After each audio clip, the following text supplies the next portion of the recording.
services kaka mag NSSF, NHIF, HELB, kanyakla kod mamoko. Opiyo Wandayi kaka jaod bura e pacho ka. Wach ma kama bende seche kata mane nyimo od bura, in kaka jaod bura, in ikawe nade?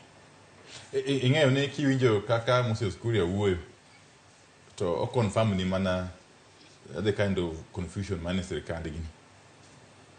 Ing'eyo no under the constitution a word pen chike because do give the one Public Finance Management Act I think of 2015 o kinyalo kawo pesa kuom ji koko kal gi bunge. In fact sama watimo budgeting process nitie gimiluongo ni appropriation in aid kida choko pesa kuom jopiny kaka migawo mar sirkal tiyo gi pesa no obedo under appropriations in aid. Otherwise kain choko pesa titero ni treasury obedo ordinary revenue as a revenue collector obedo gazetted o miyo jatend migawo knyal wuoya kinyalo wuoya ni umbo chako koro chulo pesa wach mar Huduma Center nyaka inyis jopiny ni to gini bungo sekalo kosi. Was it factored in a budget making process?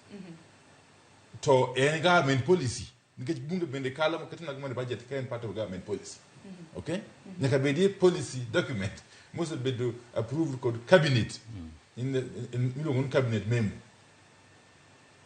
Eka koro bire bunge to be translated into budgetary matter. Omiyo gima dunga yinya. Akala diwe ma Huduma Center mnoge mati. Gima dunga yinya en sirikal man go sani en sirikal maonge kore attach. Nikech ne en gima gismo do hage timo en mana manyo yore mag medo garama ne japiny. Hinjo ko sipone wacho. Hinjo kwacho ne political scientist. Ni fuelo ke ni ichi mar Kenya again. And that is a fact. Ni andeka wa debate finance bill 2023. VAT on fuel will increase from 8% to 16%. 100% increment.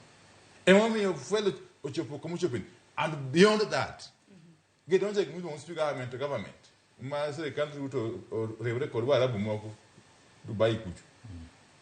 Kala ena gin muna masa gidulu ukora ena gimoma ne gidonje mondo gi kawo pesa jopi nigi di uchulo mafuta kod pesa mar Kenya ok dola bang duchari adik tineno gimotimore ko gima magetemo timo ok chop kare sani Kenya kaendi kipimo kod pinje moluoro wagi wane nengo mafuta nie malo mondo piny mara moro koda pinje man iye maonge kod port nengo mafuta ni piny molo mar Kenya to inyalo dhi more and more ing'iyo wach mar university Sharon for the first time in history mar nyaka ncha public universities yaw dhoudigi ni nyithindo mondo donji nyithindo modhier ng'enywa thoth adonjo university kantie gimiluongo ni boom kata ka boom dhiyo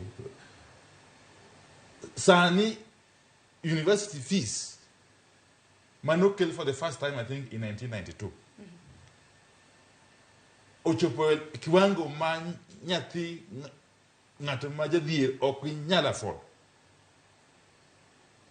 to gitimo kamaendi as a way mar keto these universities mondo bed gigo ma private kech gido mondo ging'iew universities gi me lengo margi to kaka jaod bura mondo gilok gigo bed gik mwandu gi yes to Opiyo Wandayi kaka jaod bura un tiere kod ting' mar gayo midhiero makama bende nyalo yudo kata mana oganda ma pacho ko wacho ni paro makamano pok ochwala e nyimo od bura mano mamalo mano kaluwore kod chudo mane Huduma Centers diwacho nanko tiende kod okang' makamano gima na wacho Sharon en ni okinyal tozo ji usuru kata charge mara mora kaka bunge okopodho kaka sirikal kaka migawo ma sirikal okay koro mokwongo manyaka gitim en mondo gikel parono e bunge ma bunge kal gino nyaka kali committee mar finance Huduma Center yeah man gitwage malongo ma gikel report mondo bed approved omiyo gima gitemo wacho gin dongo gi dhok sumo roadside declarations ma bende koro wang'iyo kod